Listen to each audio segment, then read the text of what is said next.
Okay, so we've got these guys right here. They're labeled as an SE, which typically means elevated product or materials, and it's not.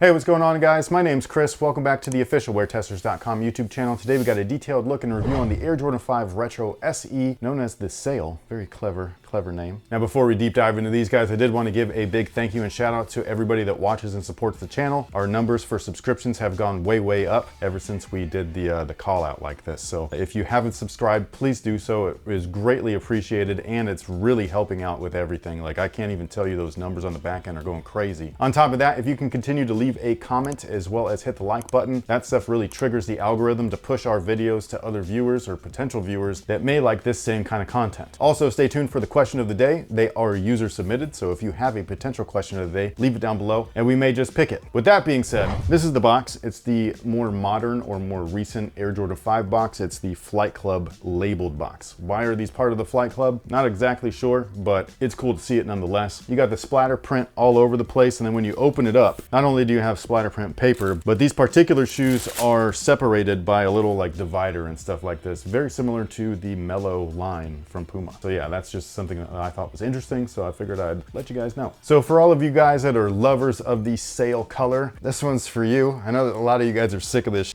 so I just find this comical that like Jordan Brand's like, what, 4 years too late? So yeah, some people still like this, and for those of you guys that do, here you go. For those of you guys that don't, easy pass. I will say that the outsole looks amazing. Obviously the Air Jordan 5 outsole is just gorgeous in and of itself, but I do like the color or the tint that they've made the translucent sections. No Nike branding, it's just Jordan branding, because this is not an original colorway or a collab or some random hybrid that they decided, you know what, this one needs original branding for no reason whatsoever, just because. And yes, I'm talking about the Jordan 2/3. What the f are those called?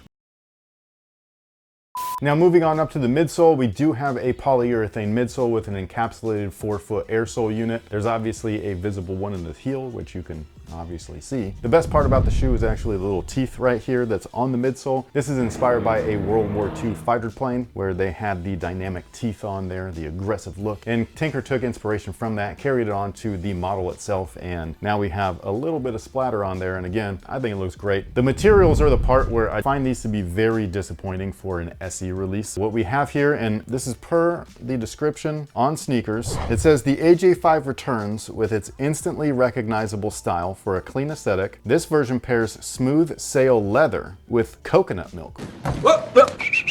Previously.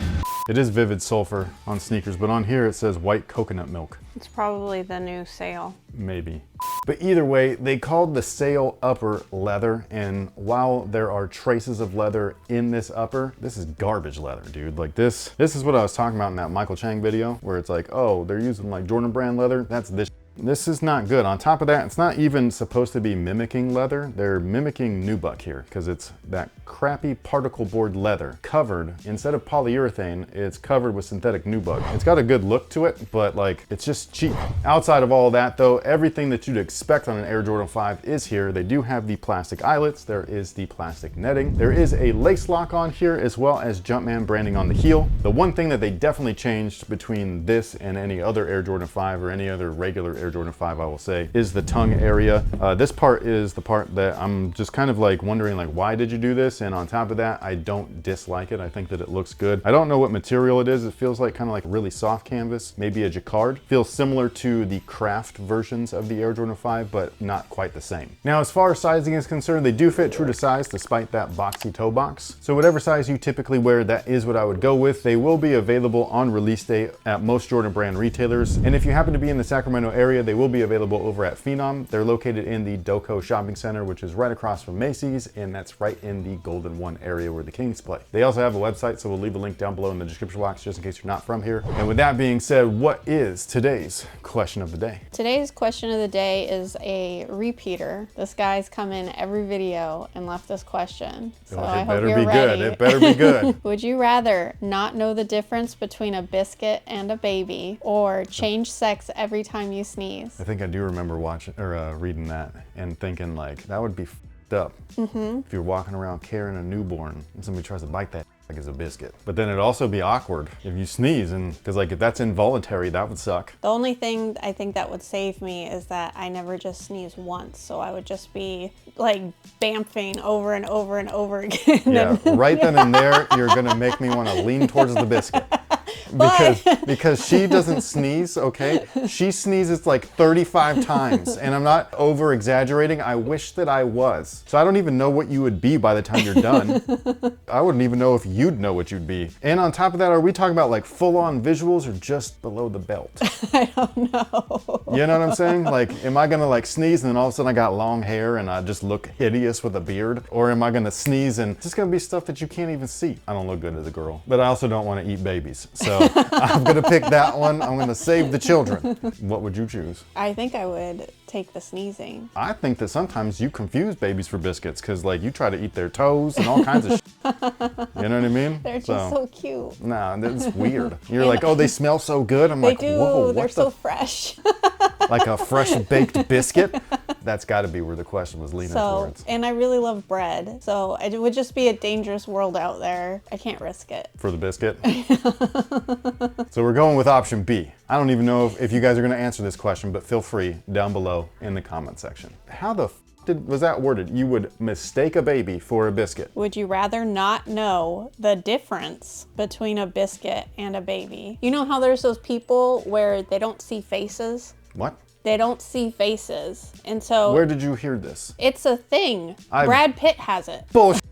Anybody that's dated the chicks that he has, I know that he knows what they look like. It's called prosopagnosia, a rare neurological disorder commonly referred to as face blindness. He struggles recognizing people's faces. Like if you're not where you're supposed to be and he runs into you, even though he might know you, his brain doesn't put it together. So he just doesn't recognize you. It's more than that. And it's a thing. I'm picturing him seeing Morph's face, like no features, just blank. Other notable people who have or had this disorder include the legendary primatologist Jane Goodall, Brad Pitt, and Apple co-founder Steve Wozniak. I've never heard of this. So I find this a hard sell, no, or like a hard buy. It's a thing. Like I don't understand. Like I just feel like you don't think anybody else is important. It's not that. But so when I read the question, I went, oh, it's like that where you just don't know. Wait, so when you read the biscuit and the baby question, I pictured this condition. So you were picturing the lion from Madagascar seeing the zebra as just dinner. What? Come on. Do I look like a steak to you? Yeah. I just don't know if I just can't wrap my head around that. I can't. I'm not denying that it doesn't exist. I'm just saying I had never heard of it. I was today years old when I heard that. How does he have such a pretty face and he can't recognize other people? Everybody who has the condition is slightly different, so he might not even really know what his face looks like. His own face? I'm not saying him, but some people who have it, yeah, they couldn't like tell you what they look like really. It's just eyes, a nose, a mouth. They don't know. That's wild. Okay, we're gonna have to put a bookmark in this one. That is insane. I don't even know how we got there. Babies versus biscuits. That's right, babies and biscuits. Anyways, with all that being said, sound off below and let us know what you think about everything. Thank you guys so much for being here. Thank you so much for watching. Thank you so much for hanging out with us. We really do appreciate it. We will catch you all in the next one. So until then, have a good one.